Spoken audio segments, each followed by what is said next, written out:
अस्सलाम वालेकुम। सबसे पहले तो बेटा माज़रत, थोड़े से गैप के बाद वीडियो आ रही है।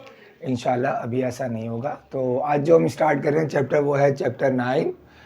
D2 है, 8th एडिशन है और चैप्टर का नाम है पैथागोरस थ्योरम। पैथागोरस एक्चुअली एक मैथमेटिशियन था जिसने एक रूल दिया था और उसने कहा था कि हाइपोटेनियस का स्क्वायर जो होता है वो बराबर होता है the sum of the square of the base and the perpendicular. ठीक है, लेकिन इसके लिए शर्त ये होती है भाई कि हमेशा हमेशा हमेशा जहाँ पर आप फाइंड कर सकते हो वो एक एंगल राइट होना चाहिए ट्रायंगल में, यानी कि वो ट्रायंगल जो है वो राइट एंगल ट्रायंगल होनी चाहिए।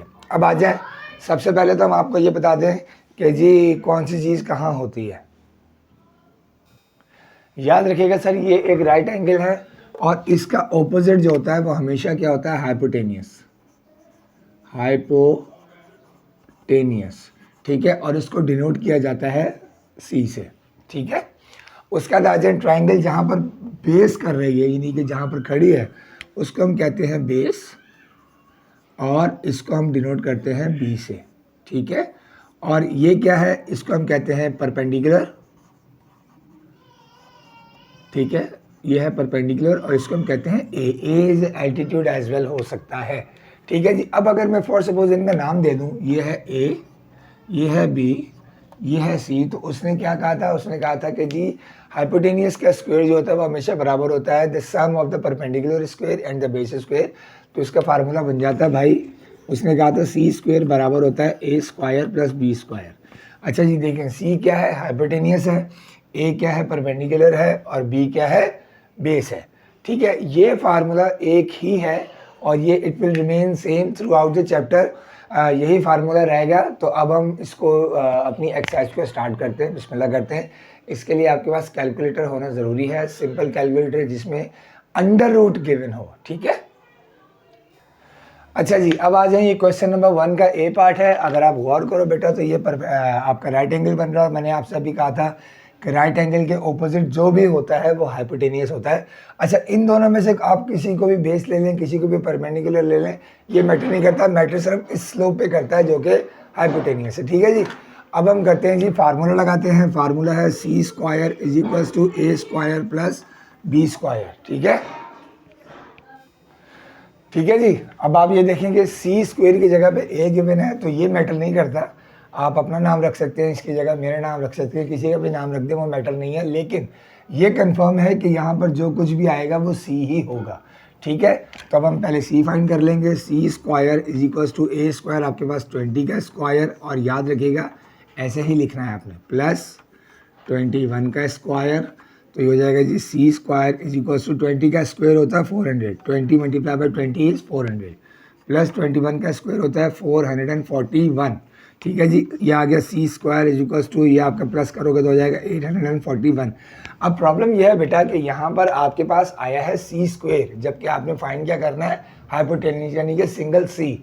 तो याद रखिए बेटा, ये रूल है कि अगर आपने स्क्वायर ख़त्म करना हो तो सामने वाले को अंडर रूट कर देते हैं। तो ये हो जाएगा C is equals to under root 841। तो ये सी आ जाएगा आपके पास 29 सेंटीमीटर।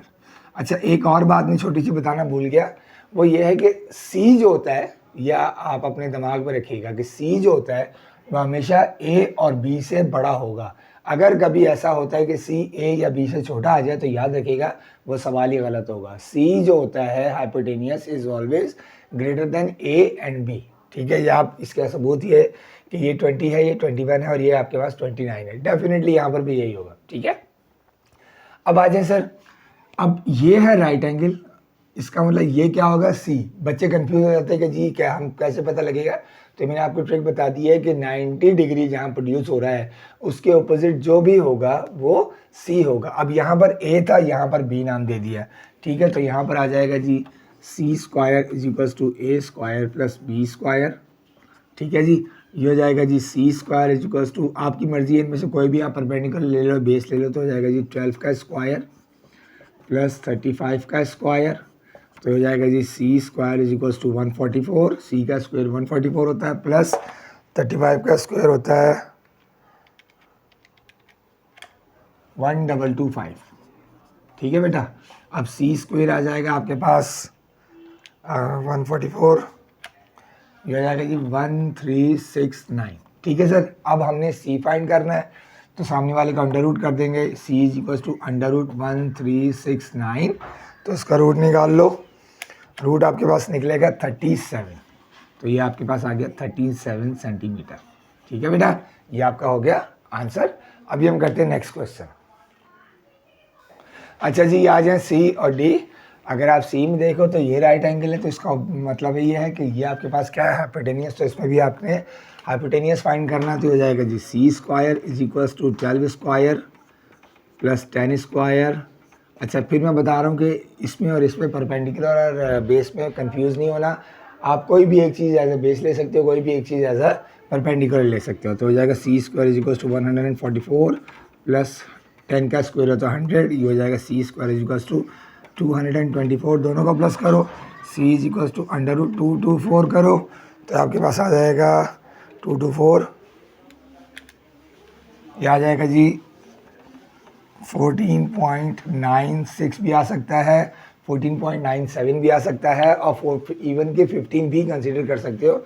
अगर मैं इसको राउंड ऑफ करूँ तो कंफ्यूज मत होइएगा, that is the actual answer. ठीक है जी। डी पार्ट में भी सेम है, ये राइट एंगल है तो डेफिनेटली ये आपके पास क्या है, हाइपोटेनियस। तो हो जाएगा जी C square is equals to 29 का स्क्वायर प्लस 23 का स्क्वायर, ये हो जाएगा जी C square is equals to 29 का स्क्वायर आपके पास आ गया 841 प्लस 23 का स्क्वायर आ गया आपके पास 529।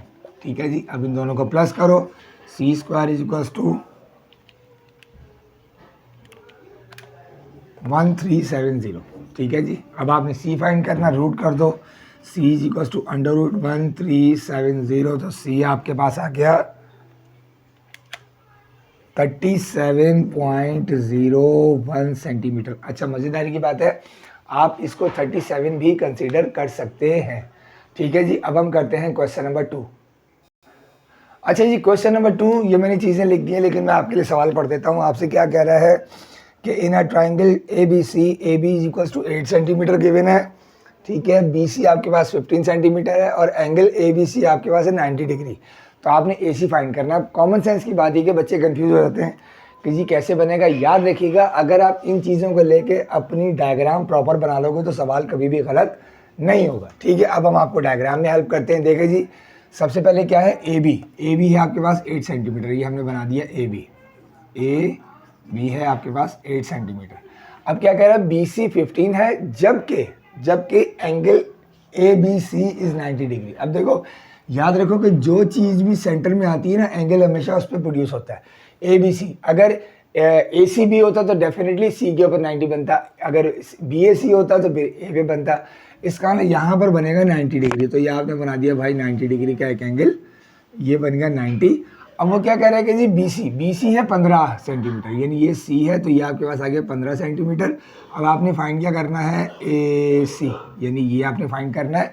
तो कॉमन सेंस की बात है, आपने क्या फाइंड करना है, आपने सी फाइंड करना है। तो फार्मूला लगा दो भाई, C square is equals to A square plus B square, तो हो जाएगा जी C square is equals to 8 का स्क्वायर, या चलो 15 कर लो जिसके बाद बेस बन रहा है, 15 का स्क्वायर प्लस 8 का स्क्वायर, तो हो जाएगा जी C square is equals to 225 plus 64, तो सी स्क्वायर आपके पास आ गया 5 और 4 9, 6 और 8 और 2। ठीक है जी।